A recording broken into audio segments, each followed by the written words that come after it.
नमस्कार, knocking-news.com में आपका स्वागत है। बहुत सारे न्यूज़ चैनल्स पे जो तमाशेबाजी हो रही है, उस तरह की कोई तमाशेबाजी मैं यहाँ नहीं करूँगा और बहुत गंभीरता से ये जानने की कोशिश करूँगा कि एक्टर सिद्धार्थ शुक्ला, उनका निधन होने के पीछे वजह क्या रही होगी, कैसे उनको हार्ट अटैक हुआ होगा, वो कौन कौन से कारण हो सकते हैं जिनके कारण उनका दिल का दौरा, और वो भी इतना तगड़ा दिल का दौरा कि उनका निधन हो गया, वो हो जाए।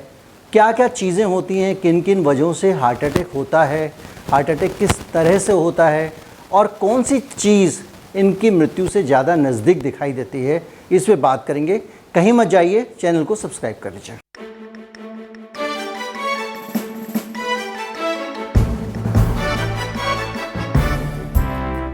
सिद्धार्थ शुक्ला को जब आप ये सुनते हैं कि हार्ट अटैक हुआ तो बहुत सारे लोगों के अंदर बहुत सारे सवाल उठते हैं।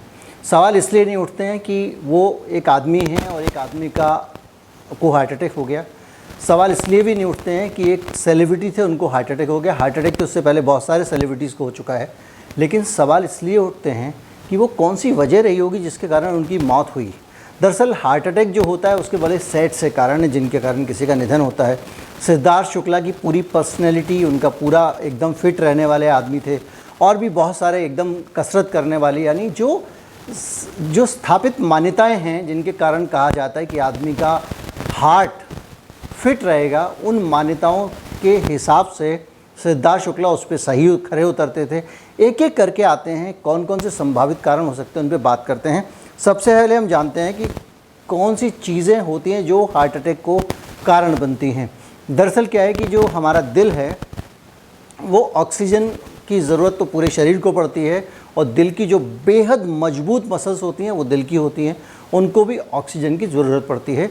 जब उनको जो ब्लड आता है, जो रक्त की जो सप्लाई है ऑक्सीजन को, जब अचानक मिलनी बंद हो जाए तो उसके कारण दिल का एक हिस्सा डैमेज हो जाता है या पूरे दिल पे उसका बुरा असर पड़ता है।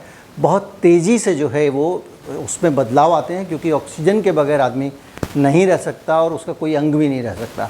तो हार्ट को आने वाली जो वाहिका है, जिसको आप आर्टरी कहते हैं, वो जब बंद हो जाती हैं या उनमें कोई अवरोध आ जाता है या उनके ज़रिए जब नहीं आता है खून, तो उस हिस्से को जब खून नहीं मिलता है तो वो डेड होने लगता है।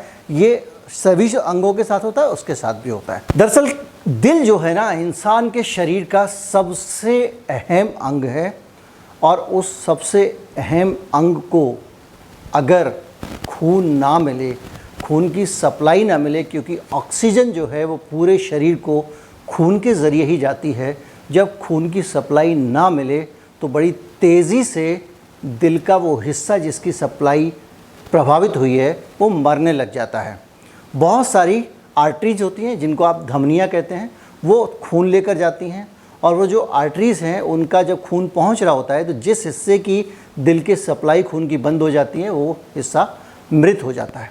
ऐसा कैसे होता है? इसके कारण ये बताया गया है कि उन धमनियों में अक्सर एक प्लाक आ जाता है, एक अवरोध आ जाता है, और वो अवरोध जो आता है उसके कई कारण बताए गए हैं, जिनमें एक एक करके हम सारे कारणों की बात करेंगे। एक कारण बताया जाता है कि आपको बहुत अधिक अगर स्ट्रेस हो, अगर आपके अंदर बहुत ज़्यादा स्ट्रेस हो, तनाव हो, तो आपके जो है धमनियों में अवरोध आ जाता है। उसके कारण जो है वो आपका ब्लड प्रेशर काफ़ी ज़्यादा रहता है स्ट्रेस के कारण, और उसके कारण जो है आपका ब्लड प्रेशर ज़्यादा रहने के कारण धमनियों में भी स्टिफनेस आने लगती है, और उसके कारण बहुत सारी ऐसी चीज़ें होती हैं कि दिल जो है उस पर असर पड़ता है। तो उस पर जो एक धमनियों में प्लाक बन जाता है, उससे भी प्लाक बनता है। तो एक तो कारण वो है। लेकिन जहाँ तक स्ट्रेस का सवाल है, सिद्धार्थ इस मामले में सिद्धहस्त थे। वो ब्रह्म कुमारी से जुड़े हुए थे और नियमित ध्यान लगाते थे। पूरी दुनिया में सबसे अच्छा तरीका अगर स्ट्रेस को काबू करने का कुछ है तो वो मेडिटेशन है, ध्यान है। सिद्धार्थ शुक्ला प्रॉपर मेडिटेशन करते थे, ध्यान लगाते थे। इसलिए इस वजह को एक हद तक आपको ये मान के चलना पड़ेगा कि उन्होंने अपनी तरफ से अपने लाइफस्टाइल में एक ऐसी चीज़ रखी थी जो उनको किसी भी तरह से प्रभावित ना करे। दूसरी वजह आती है धमनियों में कोलेस्ट्रॉल का जमा हो जाना।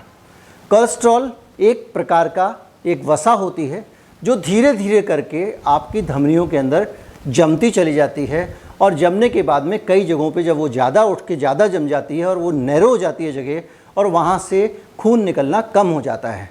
निकलते निकलते अचानक एक दिन ये होता है कि वो जो एक पिंपल बन जाता है धमनियों के अंदर, एक उभार उठ जाता है, वो पिंपल फट जाता है और उसके अंदर एक डिम्पल आ जाता है। पिंपल में डिम्पल आमतौर पे डॉक्टर्स इस भाषा का इस्तेमाल करते हैं, और वो तेज़ी से उससे जो कोलेस्ट्रॉल निकलता है वो उस समय धमनियों को ब्लॉक कर देता है, और उसके कारण आगे हृदय को ऑक्सीजन नहीं मिल पाती है, खून नहीं मिल पाता है। कोलेस्ट्रॉल अगर रहा होता, क्योंकि कोलेस्ट्रॉल की वजह यह है कि जब आप बहुत एक्सरसाइज करते हैं, जब आप अपने शरीर में खाने को अच्छी तरह से मेटाबोलाइज करते हैं, जो आपने खाया है उसको ऊर्जा में बदलते हैं, तो आपका निश्चित रूप से कभी भी कोलेस्ट्रॉल नहीं जमेगा। सिद्धार्थ नियमित एक्सरसाइज करते थे, बहुत हैवी एक्सरसाइज करते थे, बहुत बढ़िया जिमर थे, और उनको कई बार फिटेस्ट एक्टर का अवार्ड भी मिल चुका था। दो चीज़ें रूल आउट हो जाती हैं। एक चीज़ कौन सी? आपकी स्ट्रेस वाली। दूसरी चीज़ रूल आउट हो गई आपकी कोलेस्ट्रॉल वाली, क्योंकि उनका खान पान भी एक्सरसाइज करने के कारण संतुलित था। उनके शरीर की अवस्था को देखकर, देखिए ज़्यादातर ये माना जाता है कि जिनका कमर ज़्यादा बड़ी है और जिनको अपने पैर आँखों से सीधे खड़े होने पर दिखाई नहीं देते, उनके कोलेस्ट्रॉल ज़्यादा हो सकता है, मतलब वो ज़्यादा खतरे के करीब हैं। लेकिन सिद्धार्थ बहुत फिट टाइप के एक्टर थे, और मैं आपको ये ज़रूर कहूँगा कि आज मैं फिर डॉक्टर के अग्रवाल को मिस कर रहा हूँ। अगर वो होते तो इस पर कोई ना कोई अपना असेसमेंट एनालिसिस ज़रूर देते कि क्यों इस तरह से सिद्धार्थ की मौत हुई। तीसरी वजह जो है जिस पे हम बात कर सकते हैं सिद्धार्थ की मौत पे, जिसको लोगों ने कहा कि बहुत ज़्यादा जो है वो स्मोक करते थे, और स्मोकिंग करने के कारण उनके लंग्स में टार आ गया होगा, जो धुआं, काला काला धुआं जम जाता है। आमतौर पे जो कसरती लोग होते हैं, जो नियमित कसरतें करते हैं, उनके अंदर उनके फेफड़े बहुत स्वस्थ रहते हैं, और इस तरह की जो चीज़ें जो बाहर से आप धुआं वगैरह लेते हैं वो प्यूरिफिकेशन के प्रोसेस में निकल जाते हैं, और दिल में जो प्लाक, जो फिर अगेन वो जो प्लाक बनते हैं आर्टरीज़ में, स्मोकिंग के कारण वो स्थितियाँ नहीं आती, क्योंकि वो लंबे समय तक एक्सरसाइज करने के कारण उनका हार्ट रेट भी ज़्यादा रहता है। वो अपने दिल की धड़कनें बढ़ा के रखते हैं ताकि उनको ज़्यादा मेटाबॉलिक इफ़ेक्ट आ सके। एक्सरसाइज करते हैं, कार्डियोवास्कुलर एक्सरसाइज करते हैं। कोई भी जिमिंग करने वाला आधे घंटे से 1 घंटे तो कम से कम जो है वो कार्डियोवास्कुलर एक्सरसाइज करता ही करता है, तो वो धुल के निकल जाना चाहिए। तो ये स्मोकिंग वाला फैक्टर भी नहीं आ रहा है। एक फैक्टर मैंने चूँकि फेसबुक पे सवाल डाला था, लोगों से पूछा था, मैं इंस्टाग्राम पे भी हूँ, और दरअसल इंस्टाग्राम को मैंने अपने पर्सनल इंस्टाग्राम को रिजर्व रखा हुआ है फ़ोटोग्राफ़ी के लिए। मैं फ़ोटोग्राफ़ी करता हूँ, मुझे फ़ोटोग्राफ़ी का बहुत शौक़ है, और मैं जो मेरे अच्छे फ़ोटो होते हैं वो वहाँ डाल देता हूँ। आप लोग भी देख सकते हैं, और वहाँ पे फ़ोटोग्राफ़ी के अलावा मैं कोई और चीज़ नहीं पोस्ट करता हूँ, ना तो मैं पॉलिटिकल चीज़ें पोस्ट करता हूँ, ना हेल्थ की चीज़ें पोस्ट करता हूँ, सिर्फ फ़ोटोग्राफ़ी या कभी कोई निजी उपलब्धि। खैर, तो मैं फेसबुक पे ये सवाल डाला और बहुत सारे लोगों से पूछा कि संभावित कारण क्या हो सकते हैं। एक मित्र ने कहा कि बड़ी संख्या में लोग कुछ पाउडर जो है जिमिंग करने वाले इस्तेमाल करते हैं, और वो केमिकल पाउडर होते हैं। जब मैंने ये पड़ताल की तो वो केमिकल पाउडर नहीं होते हैं, दरअसल वो आपका जो फटा हुआ दूध, ज़्यादातर लोग जो प्रोटीन इस्तेमाल करते हैं 2 तरह का करते हैं, एक तो सोयाबीन से बना हुआ करते हैं, और या फिर वे प्रोटीन इस्तेमाल करते हैं। वे मतलब फटे हुए दूध का पानी, फटे हुए दूध के पानी का पाउडर बनाया जाता है। उस पाउडर को आप पानी में घोल के या दूध में घोल के पीते हैं, वो अलग अलग फ्लेवर में आता है, और वो आपको उस तरह से मदद करता है। ये भी कारण नहीं हो सकता, क्योंकि अगर आप प्रोटीन ज़्यादा लेते हैं तो कोलेस्ट्रॉल जमने का तो सवाल ही नहीं है। आप मेहनत कर रहे हैं, आपकी मसल्स काम कर रही हैं, उस प्रोटीन को मेटाबोलाइज कर रहे हैं आप। जब उस प्रोटीन का जो चयापचय करते हैं, आप उसको मेटाबोलाइज करते हैं, उसको हजम करते हैं, तो उस प्रोसेस में बहुत सारी फैट खर्च होती है, बहुत सारी आपकी चर्बी धुएं में बदलती है। धुएं में चर्बी, आपको पता है ना शरीर से चर्बी कैसे निकलती है? जिन लोगों को नहीं पता है बता देता हूँ। आप कितनी भी एक्सरसाइज करते हैं, आपकी शरीर से चर्बी 2 हिस्सों में बढ़ जाती है।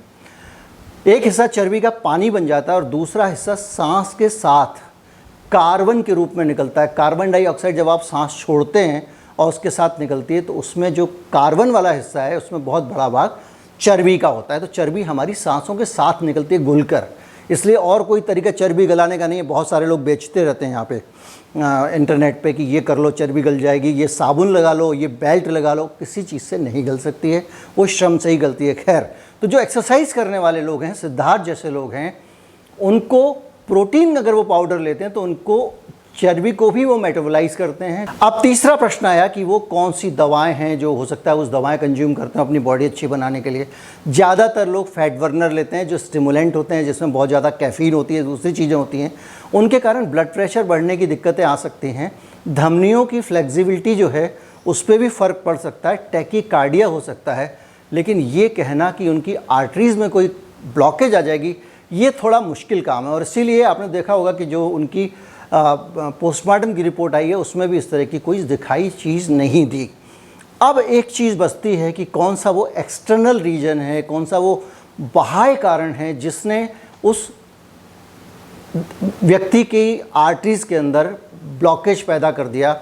इसमें से बहुत सारे कारण ऐसे हैं जिनकी हम बात करते रहते हैं लगातार, और वो शायद कोई एक्सटर्नल चीज़ कंज्यूम की हो, कोई ऐसी चीज़ शरीर में गई हो जिसके कारण क्लॉट्स बनते हों।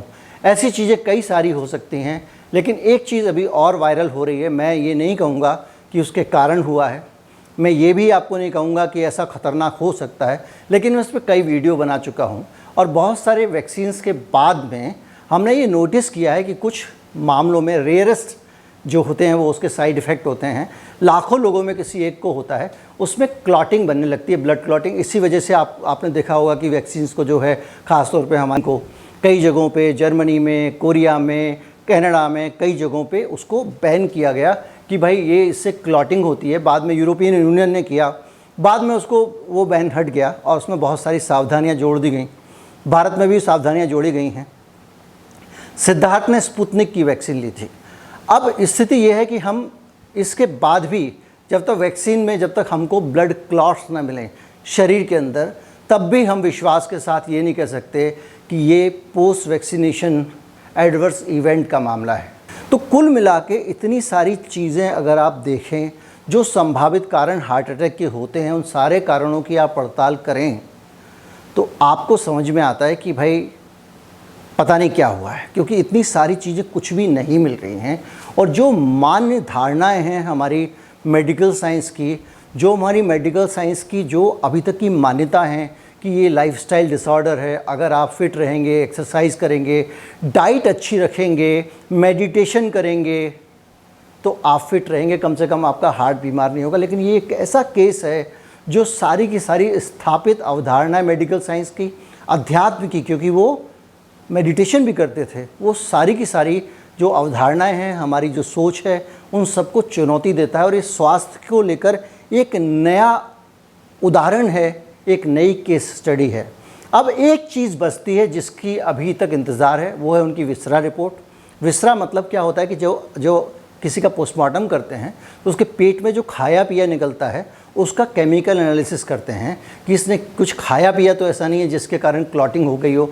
बहुत सारी चीज़ें होती हैं, कुछ दवाएं एलर्जी कर जाती हैं, उसके कारण भी हो सकता है, वो अनंत कारण है। अब वो विसरा रिपोर्ट आएगी तो पता चलेगा कि दरअसल कुछ ऐसा तो नहीं कि उन्होंने कुछ ऐसा खा लिया हो।